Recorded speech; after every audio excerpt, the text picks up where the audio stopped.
आपको इंटरनेट पे बहुत सारे एस्ट्रोलॉजर मिल जाएंगे। इंटरनेट पे आपको बहुत सारे अब आजकल पामिस्ट मिल रहे हैं, उन्होंने अपनी अपनी दुकानें खोली हुई हैं। आपका बर्ज जोजा है, अच्छा।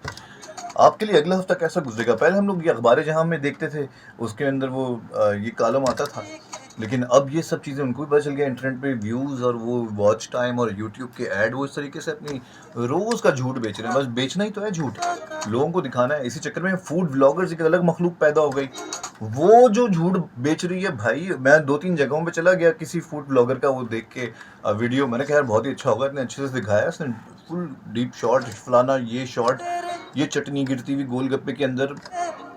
मैं गया, इतना कोई बदमजा, इतना कोई बकवास, तो मुझे अंदाजा हो गया कि नहीं भाई ये सभी झूठ है। मतलब आपने खाना ही नहीं है, जो व्लॉगर दिखाए ना, आप भी समझ लो कि उस चीज़ के उसको पैसे मिल रहे हैं, वो उस चीज़ से कमा रहा है, उसको तो झूठ बोलना ही पड़ेगा ना। इन सब चीज़ों से ना आपने भागना है। जो काम ऑस्ट्रेलिया ने किया है ना, वही काम पाकिस्तान को भी करना चाहिए, पाकिस्तानी गवर्नमेंट को भी ये काम करना चाहिए। ऑस्ट्रेलियन गवर्नमेंट ने 16 साल तक की उम्र के बच्चों के लिए सोशल मीडिया बैन कर दिया है, यहाँ पे भी होना चाहिए।